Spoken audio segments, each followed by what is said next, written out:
welcome back to my channel. It's Dr. Jenny from the block.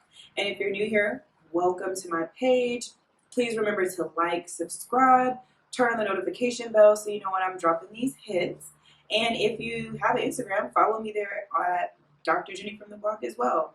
So today you can see that I'm not alone. I have two special guests here with me today that are near and dear to my heart. So I will let them introduce themselves before jumping in and giving you some more tea about what this episode is about today. So first, hi, love bugs. I am Patrick Grant, also known as P. Ryan, probably commonly known as P. Ryan. I am a fifth-year PsyD candidate. That's doctorate in clinical psych at a university, maybe near to you, maybe far from you. Okay. Happy to be here. I like that, so mysterious. Mm-hmm. Yes, and to my right side. What's up, everybody? My name is Albert. I go by Albert or Albie.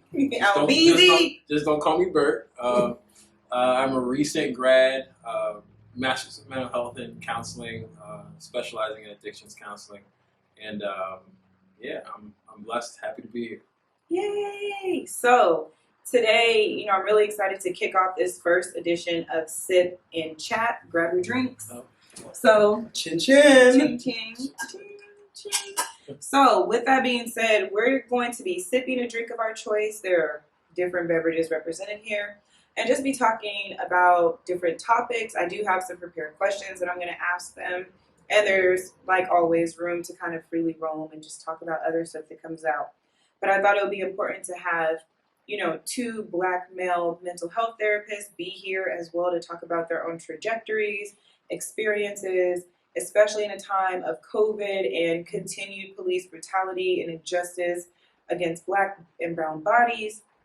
So let's jump in and let's just start sipping and chatting. So, first question. Also, I'll be clearing my throat throughout here. It's not the Rona. My allergy, I feel like I have to give the disclaimer. My allergies are killing me. So my eyes been a little red. If you guys watch Tokyo Ghoul, I'm over here looking like Ken Kaneki. If those of y'all watching, you don't get the reference. And I'm just dying a little bit from these allergies. But we're going to push through. So first question, what led you to this field and what challenges have you encountered being a mental health therapist? And it doesn't matter who starts.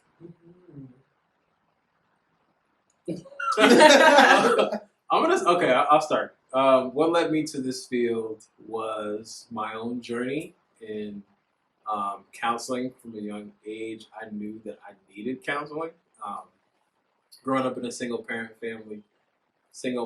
household, there were some issues that I had to overcome, especially with my mother and my older siblings. I'm the youngest of four, and the only man. Can I consider myself a man? I think at this age, I would say I'm a man. I was gonna say the only boy, but I'm a man now. So We would hope so. Yeah, hopefully. Right, the big kid. Yeah. So So I think in my journey, even going through undergrad, I started going to counseling because I knew that I had some unresolved daddy issues. Still have them. Still working on them. Still working through them. Started doing counseling in undergrad, and then that translated over into grad school. Within that time frame, I started going to school for psychology, which is what my bachelor's degree is in. And then after undergrad, I started to venture into the realm of life skills instructor, and then I became a mental health associate, and then I became a primary care coordinator. So I've just been kind of funneling through, and all throughout that time, balancing this idea of I need therapy, and then what else am I going to do with my life? So that's how I got into it, psychology, and then wanting to be that for someone else as well, to help someone else through their own process, the same way that my counselors in the past have helped me. As far as challenges go, it's always challenging. I mean, not every day is a different struggle, it's a different battle. The schooling was rough. Paying for it was rough. Recently just paid it off, so that's good. Well, let's paid for the master's degree. Still got some student loans. You know, it's a couple $100,000. But we ain't gonna go Mercy. there. Mercy, deliverance, Lord. Right, I pray deliverance on your bank account. Amen. I received that. I received that. No, but the challenges are daily. You know, dealing with the climate, even in today's climate, you constantly have to help someone kind of go through their own process while going through your own process. So compartmentalizing your own issues when you walk through the door. You tell clients all the time, like, leave some stuff at the door, but bring some stuff in. And so oftentimes I find myself struggling with what parts of myself do I bring into the room with me, what parts do I leave out, professionalism, things like that. What does that even look like in this day and age? But yeah, so that's, to name a few, those are some of the struggles. Oof, the trajectory. Mm-hmm. Yeah, and I admire you being vulnerable and sharing, like, I went to therapy. These are some of the things that I'm addressed and still addressing. Oh, And yeah. I think it's really important for Black men to name those things. I think it could create space for other Black men to feel comfortable, you know, seeking help or at least acknowledging the pain or just residual, I don't know, traumas and Oh, yeah. pain, etc. So I appreciate you being vulnerable. No doubt. Yeah. Ooh. This journey. What led me here is the fact that I didn't want to go to med school, girl. Right? And so I think that's something real, and I think that's something a lot of us have to acknowledge. So I am not only a Black man, but I am a first-generation Jamaican American. I watched my parents, you know, come to this country, struggle in different areas to kind of provide the life that me and my sibling currently live. And for me, I always felt that I needed to take things to the next level. And the message I received in middle school and high school, even in undergrad, which is why I didn't tell them I wasn't going to med school in undergrad, was that, like, you know, medicine and healthcare was the way to do it, right? And so I saw that both my parents are in the health profession. And so I was just like, okay, naturally I need to be a medical doctor. But I learned quickly, no, No. right? Going through bio, and I say I learned quickly, but I also was in medical track internships all throughout undergrad. So went to school during, you know, the school year, and then in the summer I was at somebody's internship. But even in that, I'm just like, you know, I'm here to drink and have a good time because I'm not trying to be a doctor. And so I do have a passion for sexual health, for HIV/AIDS prevention, but I also have a really big interest in mental health. And so in undergrad, I realized what I wanted to do was kind of combine this, or work in the intersection of mental and sexual health, right? And I realized I didn't have to do that by getting an MD. So after undergrad and getting my BS in psych, I wound up going to a master's in public health program where I focused solely on HIV and STI prevention. And then that was the moment when I told myself and my parents, like, med school is not going to be a thing. They didn't talk to me for 2 weeks. It's fine. We've healed from that. But then for me, I was just like, okay, what else can I do though? Because I knew that this public health degree wasn't going to bring me to, like, my ultimate goal of being that person who works at the intersection of sexual health and mental health. To be a little more transparent, I really wanted to be a sex therapist.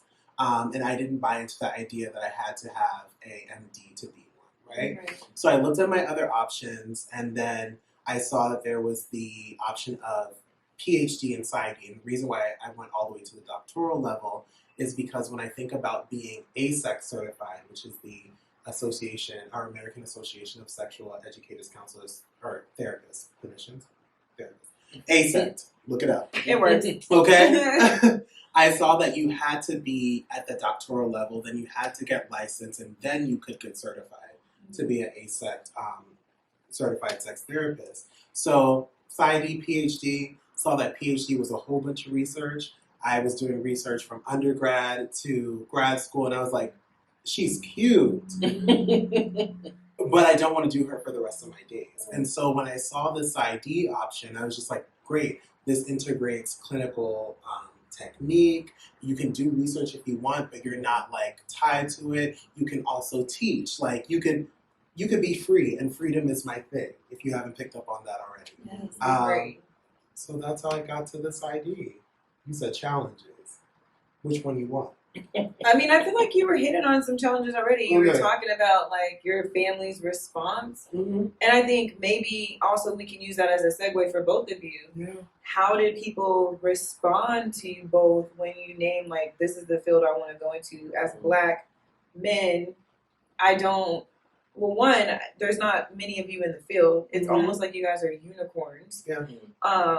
And I wondered from how your peers, family, friends, how did they react to that when you made the choice to pursue this route? Sure. So I will say, as far as ASEC certified doctoral clinicians, there's not a lot, right? My mentor, who is one, was telling me that if I do everything well and finally make it there, I'll be the 5th or 6th. Wow. In the United States. In the world. Yeah. Unicorn. Right? But as far as reactions, like I have really busted my ass to show my family that this is not just, a frou-frou situation. Like I'm really serious about this sexual work. And the work has not only helped the community, I feel, but it's helped me, right? So the work that I do is I look at the lived experiences of Black gay men. And whether or not there are safe spaces for them to kind of like express their sexuality, how racial trauma impacts the way they perceive their sexual identity. My dissertation is looking at the ways that they process and navigate internalized homonegativity. And I'm also doing a lot of side work on specifically Black gay bottoms and how pain doesn't have to be a part of their sexual experience. Right? And so, because pain is kind of seen as like a rite of passage, and it's just like, no, like you can literally live a pain-free bottom life, right? But when I present that to my family, and to give further context, not only are we Jamaican, but we are, Christian. We're Seventh-day Adventists, so it's like a little more conservative Christian. There's a clutching of pearls. There's a sex? What is sex? You having sex? So that's kind of, and I think me just showing up in my fullness though gets my family a little more comfortable moment by moment. When you talk about peers, it can run the gamut, right? You have peers who reflect your family's values where it's just like sex, right? But then you also have peers, and I have to like note this, peers who fetishize you in a way. Specifically, a lot of men who will slide in your DMs and want to know more about your work, not to edify themselves, but because they have this expectation that you're going to be this hypersexualized bottom who's ready to hop on their dick. Can I say dick? You can say dick. Okay. I mean, we are anatomy friendly here. We are using the real terms for the real thing. And don't get me wrong, like I love dick, but I don't necessarily want yours because of my work. Understood. Yes, I just love it. The clutching of the pearls. I can only imagine. I know when you said like pain and bottoms, I just learned something new. I'm like, really? Is that an experience associated with that? With that level of intimacy? And we will talk about that because I'm so curious. Let's talk. Yes, thank you for sharing. Yeah. So for me, I've had It's okay. me. It's not where I need it to be. That's a sweet red. I like my dry reds.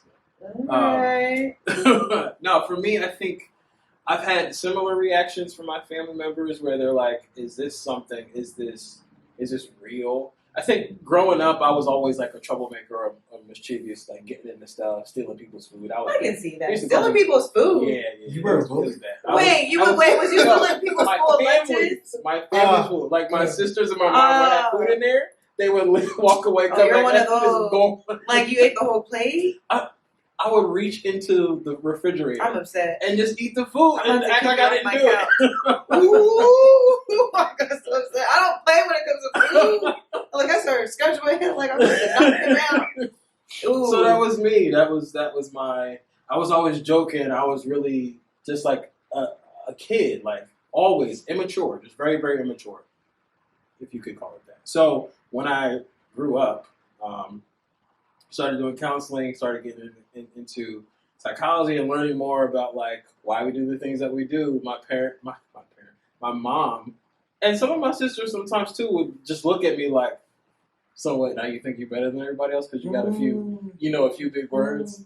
And so I still struggle with that too. Like, do I know a lot? Like, am I supposed to be here doing this? And Some did imposter syndrome? Yeah. So did I grow up, or did I just start learning a lot of things, and then have that be the me growing up? So for me, my peers love me. They're like, oh my God, you're so great, and they're really building me up and to be a better counselor. But my family, I feel like my family is the people that I have to like prove it to the most. So that's just a little For spot. sure. Yeah. Yeah, I mean, both of y'all, it almost seems like you want to show up authentically. You are very passionate. Both of you are very passionate about this course you've taken. I think have a lot of experiences, life experiences, and whatnot that have influenced this trajectory. And I think it's already one thing to try to have to prove yourself in the academic world. And for those of you who are watching, who are in academia, pursuing that higher ed degree, y'all already know it's a jungle out there. And then you have to come home and like defend your right to do this work. And this work is so meaningful and valuable and invaluable to our communities, especially right now. And I know I had a whole bunch of other questions, but I feel like this might be a good segue to really talk about what's happening right now in the world. Yeah. I think it just takes precedence over some of the things, and we can always toss in other questions, but I want to check in on both of you. How are you doing? Like this week, our whole lives, but like this week, for whatever reason, just feels particularly hard to be Black. I know I'm having a lot of feelings of worry, of anger on behalf of my Black men, just a lot of anger towards the system.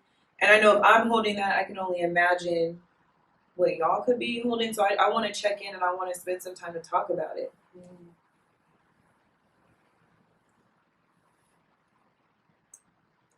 I think you feel different things at different times. And I think a lot of us don't give ourselves the space to do so. Say more about that. Yeah. So I think in moments like these where the racial tension is high, when the oppression that Black people have felt, has kind of hit a ceiling and now we are responding to that oppression, a lot of people feel like they can only feel grief, sadness, hurt, you name it, right? In the negative sphere. But I felt a mixed bag of emotions, right? So usually I protect myself by completely tuning out. And I recognize that I have the privilege to do so, right? As a person who's a student, I can completely walk away from this and just focus on dissertation.